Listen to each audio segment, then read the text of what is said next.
Hey, what's up, guys? King J coming to you live from hell, and today I want to talk about living in awareness. I feel like there's multiple ways to look at awareness, and I think sometimes awareness is misguided. I think sometimes we feel like we're super aware, but in reality, we're telling ourselves a story that may not be true.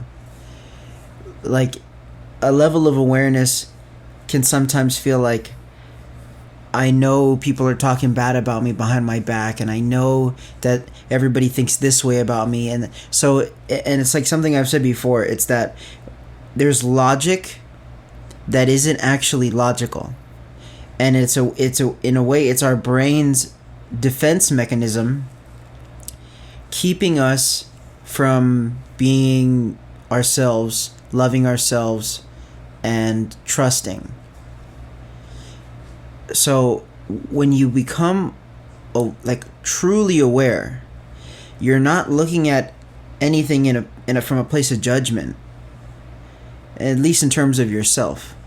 I haven't come to terms with how I could let go of a lot of opinions I have. I'm highly opinionated, and then I've started to kind of let go. And then the more that I let go, the more that I find more and more and more and more things that I've always told myself. Stories that I've always held on to. Ideas of how I think things should be, how I'd like them to be, and how I think they really are. Now, these stories, they block awareness. They stop us from fully being free. And you think about it like a game. If our life was like a campaign storyline, and you when you watch a movie or you play a game and you feel like it's predictable, sometimes it's like lame, it's boring, but sometimes it feels good to it's like, oh, I knew that was gonna happen.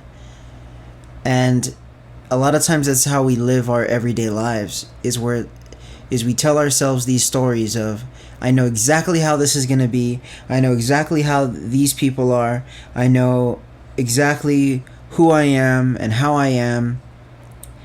But then you could get stuck in this level of frustration because you're limited to that story. And a lot of times we think that the only way that story can change is through our circumstances changing. But that's the thing, is you ever feel like nothing changes? No one around you changes. Everything it stays stagnant. Then you feel like you're in a rut and you're waiting. But it's not a waiting game. The change starts with the individual. So if you feel like you're somebody that understands what I'm talking about, the change starts with you. And that's something that I had to realize, is that the change started with me. And as I'm growing and as I'm developing, well, particularly this channel, I've started to come with the idea that I'm gonna run out of things to talk about when it comes to self-help, things, manifestation, things like this. And I don't want to feel limited. I want to talk about whatever, but I don't know exactly how I could spread my opinions in a unique and positive way. And I think that comedy is something that's really important. Knowing when something is a joke. I'll say little tidbits, and I'll just be fucking around, and I'm letting out a little piece of my personality. But that is one of the craziest things about a level of awareness that I had with myself, is that there isn't this black and white. All things are true. I have been watching nothing but Saved by the Bell. Now, Saved by the Bell, it's crazy because I was looking into this book that Dustin Diamond wrote, his tell-all book, where he exposed the people in the show.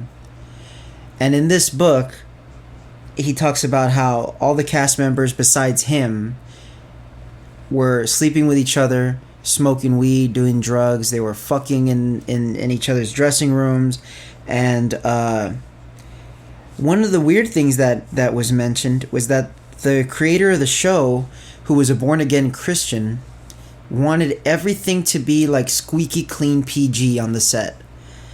And it comes off in the show, but that's the funniest thing. The funniest thing about that show is that, like, Zach Morris is a fucking simp and a coomer, but he's, like, hot, so it works. And it's, like, this weird dynamic where he's, like, almost obsessed. Like, he's a fucking weirdo when you think about it. He's a creep. And he represents, like, a certain type of guy. But he was also painted to be, like, this heartthrob cool guy. But when you really think about the show, it is super clean, despite the fact that it's about, like, high school kids wanting to fuck each other. Like, that's the main underlying tone. But it's never really implied that way. It's always jokes that, you know, are cool for kids. But it's like this weird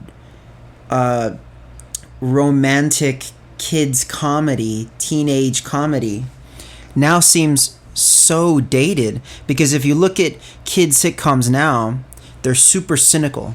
They're super, like, mean to their parents, and they're real righteous and, like, fucking cutting edge kids.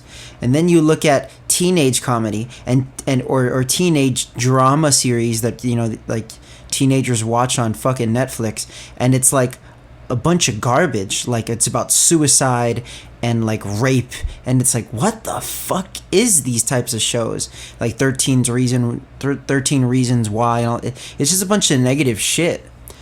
So that is something that Saved by the Bell, it was like, man, this is like a weird fake world, a weird ideal world that, like, they were pushing in the 90s, that, like, everything was perfect, and, like, the way that they approached problems was in such a way that it was like, oh, this is deep, but it's still within this perfect weird world.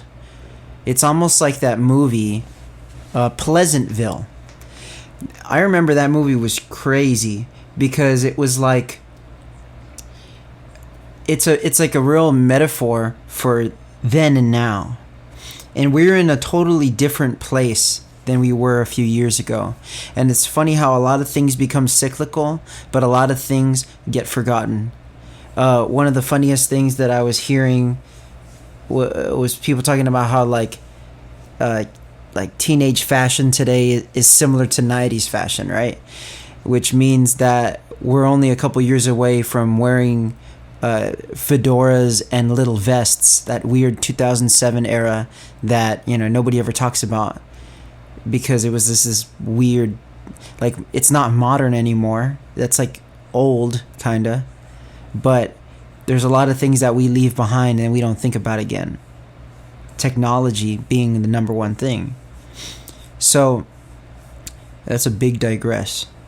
Well, not even really, because technology is like the founding thing that has evolved and forced us to evolve with it.